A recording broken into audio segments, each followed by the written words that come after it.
முதல் வாய்ப்பு முஸ்லிம் அல்லாதவர்கள். சகோதரர் கேளுங்க. என்னுடைய பெயர் ஷாம் ஷோனார். நான் மராட்டி மாநகர் பத்திரிகையில் வேலை செய்கிறேன். நான் ஒரு பத்திரிகைக்காரன். உங்களுடைய பேச்சை பற்றி விமர்சிக்க என்னிடத்தில் வார்த்தைகள் இல்லை.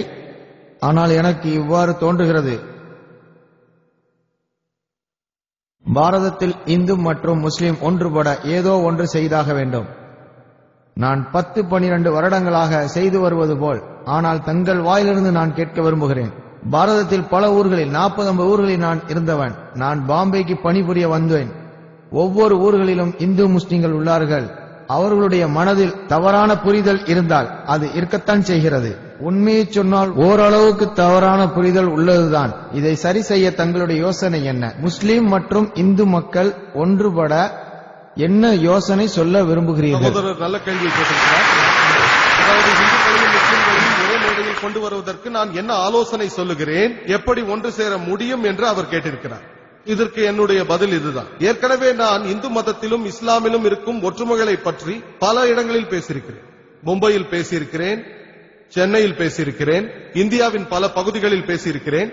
இதையெல்லாம் வைத்து பார்க்கும் பொழுது என் பேச்சை கேட்டவர்கள் 10,000-க்கும் மேற்பட்டவர்கள் மும்பையில், 20,000-க்கும் மேற்பட்டவர்கள் சென்னையில், பல ஆயிரக்கணக்கான மக்கள் மற்ற இடங்களில். அதில் முஸ்லிம் அல்லாதவர்கள் அநேகர் கலந்து கொண்டார்கள். ஆயிரக்கணக்கான இந்துக்கள் கலந்து கொண்டார்கள்.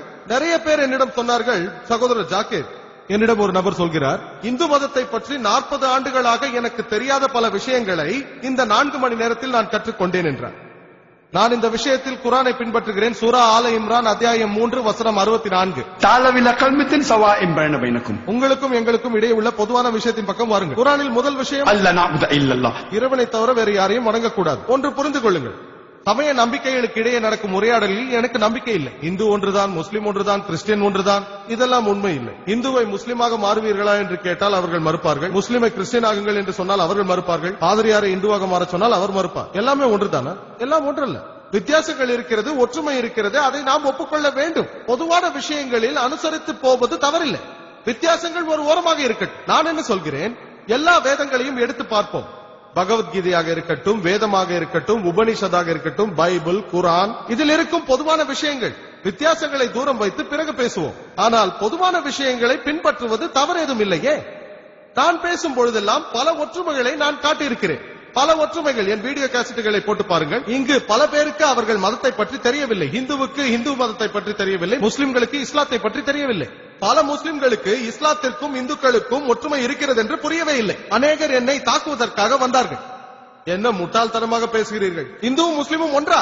இருக்கவே முடியாது. ஆனால் என் பேச்சை கேட்ட பொழுது அதிர்ச்சி அடைந்தார்கள். என்னை தாக்க வந்தவர்கள் என் பேச்சுக்கு உடன்பட்டார்கள். அதே போல பல இந்துக்களும் வந்தார்கள்.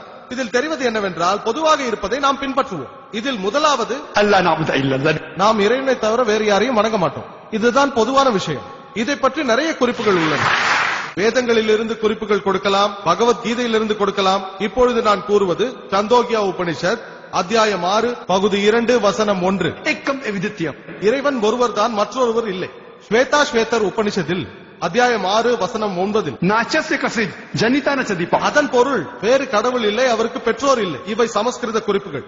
இதற்கு பொருள் இறைவனுக்கு பெற்றோர்கள் இல்லை, அவருக்கு மேல் ஒரு சக்தி இல்லை.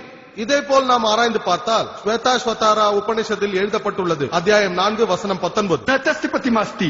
அதற்கு பொருள் இறைவனுக்கு உருவம் இல்லை, பிம்பங்கள் இல்லை, படங்கள் இல்லை, விக்கிரகங்கள் இல்லை, உருவமும் இல்லை. அதே போல் யஜுர்வேதத்தில் அத்தியாயம் 32 வசனம் 3. அதற்கு பொருள் இறைவனுக்கு உருவம் இல்லை. வேதங்களை புரட்டி பார்த்தோமேயானால் ஒரு இறைவன் என்றுதான் கூறுகிறது. மக்களில் பலர் வேதங்களை பற்றி அறிவதில்லை.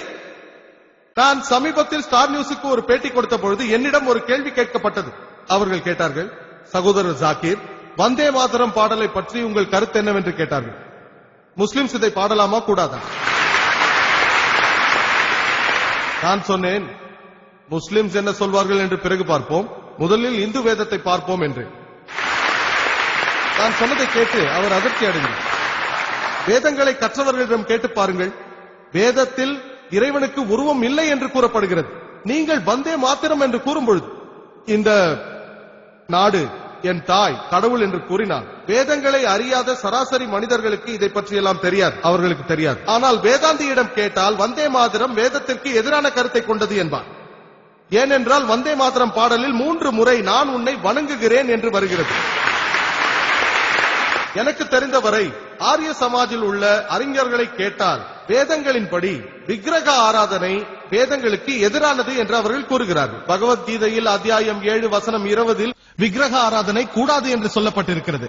நாம் வேதங்களை பார்த்து வந்தாலும் எதிர்பாராத விதமாக உருவங்களை எல்லாம் கடவுள்களாக மக்கள் வணங்குகிறார்கள். வேதங்களை அறிந்த வேதாந்தியாக ஒருவன் இருந்தாலும் கூட இந்த பாடல் வந்தே மாத்திரம் பாடும் பொழுது தலை வணங்குகிறார்கள். இது வேதங்களுக்கும் உபநிஷதற்கும் எதிரானது.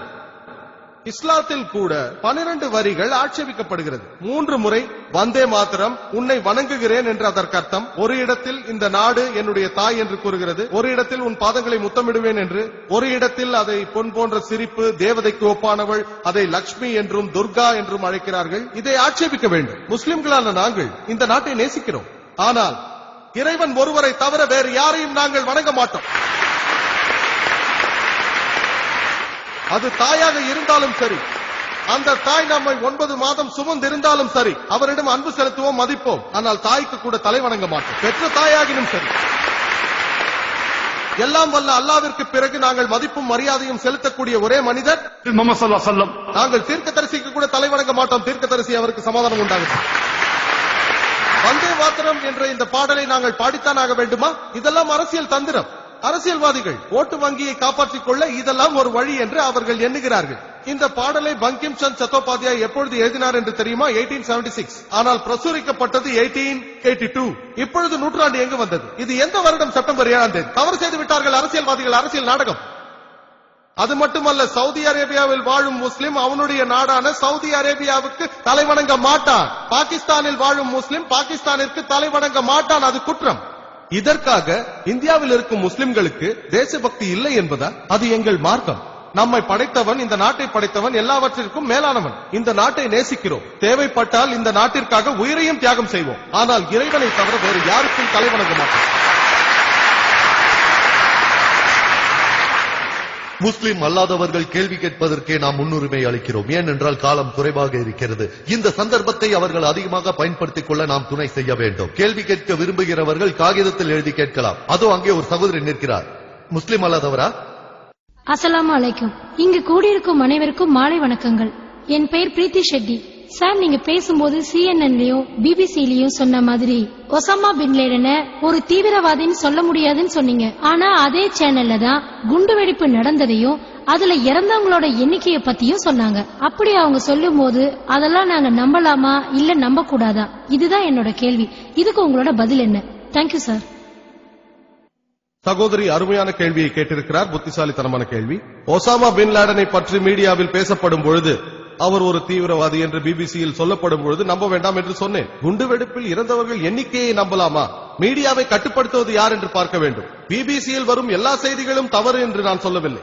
ஆனால் அவர்களது சுய லாபத்திற்காக ஒரு ஹீரோவை வில்லனாக்கும் செய்திகளை நாம் சரிபார்க்க வேண்டும். இப்பொழுது குண்டு வெடிப்பில் இறந்தோரின் எண்ணிக்கையை நாம் பார்த்தோமேயானால் கூடுமான வரையில் அவைகள் சரியாகத்தான் கூறப்படுகிறது. அது அரசாங்க சேனலாக இருந்தால் அந்த குண்டுவெடிப்பு நடந்த இடத்தில் கூறப்படும் போது எண்ணிக்கை குறைவாகத்தான் இருக்கும். ஏனெனில் அரசாங்கம் எண்ணிக்கையை குறைத்து காட்ட நினைக்கிறது. இதையே போலீஸ் கமிஷனர் அவர்கள் சொன்னார்கள் 187 என்று. ஆனால் பத்திரிகைகள்